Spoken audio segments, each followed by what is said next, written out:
This is officially the start of my travel blog, and I am going to figure it out as I go. I just woke up, I had the motivation to do this. Let's make it exist and make it better later. In about 5 weeks, I am headed back to Patagonia, Chile to start an approximately 3-month trip.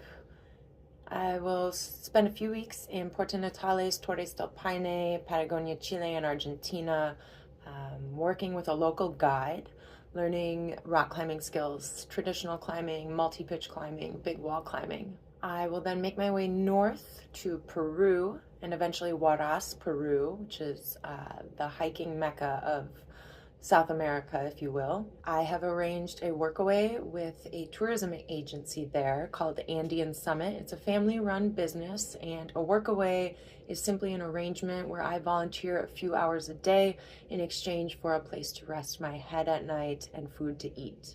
My main responsibilities will be learning about the region, learning about the treks that they offer, and then communicating with the English-speaking clients, helping them build their website, organizing cleaning gear. I also anticipate supporting them on some of these treks and expeditions using my English and Spanish skills to translate between the clients and tour guides. So this kind of longer term, open-ended trip requires a lot of preparation as far as being prepared for multiple scenarios goes.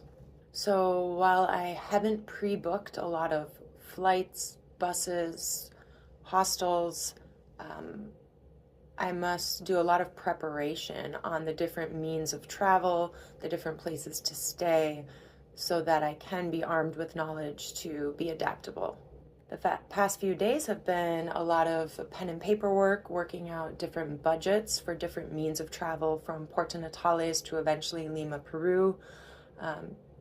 Key destinations that I might like to see along the way, and what some of the risk benefits, disadvantages, and advantages are to keeping this trip open-ended as opposed to buying a lot of the accommodations, flights, so on and so forth now.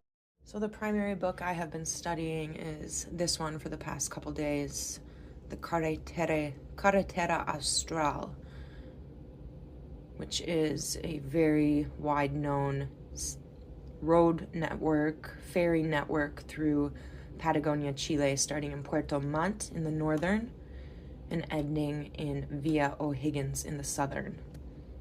It is divided into sections, and so I am primarily studying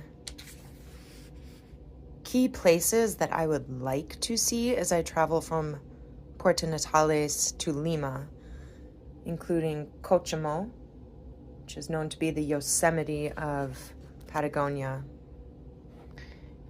It includes, little maps. This is a trekking map in Cochamo.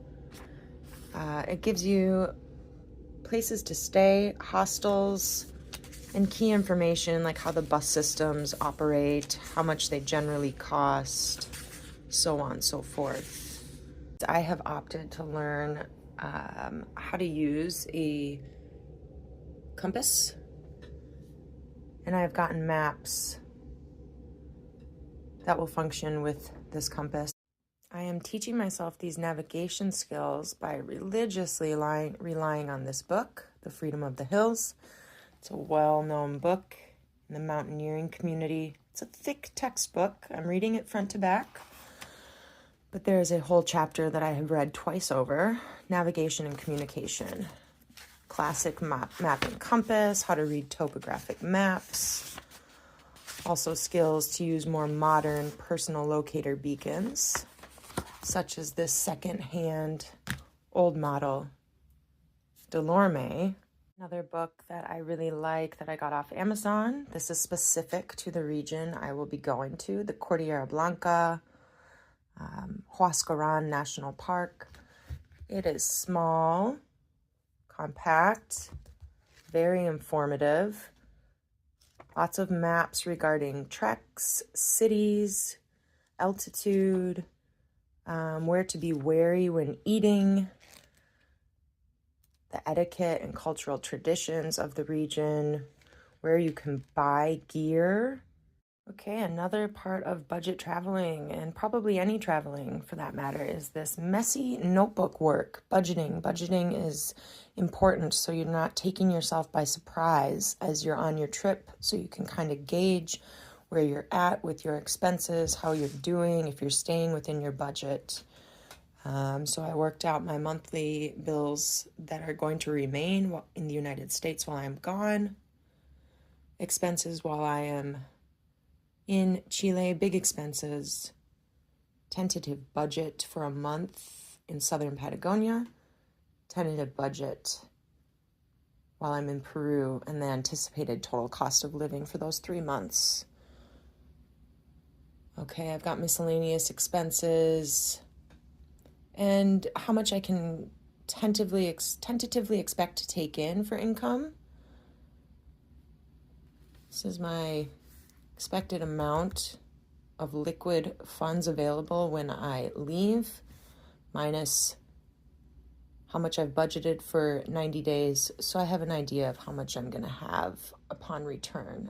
More messy notebook work, starting to think about how I will get from Puerto Natales to Lima, Peru. I think the average person would just buy a plane ticket in advance to save money on that plane ticket. However, I want the flexibility of taking a different route, traveling with other travelers, leaving sooner than I had initially anticipated, or maybe staying longer than I had anticipated. So that requires some risk benefit here, working out multiple options of how I will get to where I want to go and what those risk benefits are, what the advantages are and disadvantages. Sticky notes also help me as I move through my days. If I think of something, these are things I want to do when I get home from abroad. These are things I need to have done before I go. And this is packing list. It's worth noting as you're planning for your trip, especially your packing list, the more you think you need, the more involved the preparation becomes. For instance, I decided I needed to have one of these compasses and maps and this Delorme InReach. Okay, these are skills that I had to teach myself. I have to learn. I have to spend considerable amount of time on learning and practicing so that they are actually valuable tools in the field. I have also opted to get myself a nice camera, the Sony a6000. I found this secondhand on Marketplace for a fraction of the price that it is new. And now I have a whole new hobby I get to teach myself, spending considerable amount of time and commitment on. Simply emphasizing the importance of becoming very familiar with everything in your pack before you go, so that nothing becomes extra dead weight in your backpack like so easily. Some things become, from your med pack to your navigation tools to your luxury items like a camera.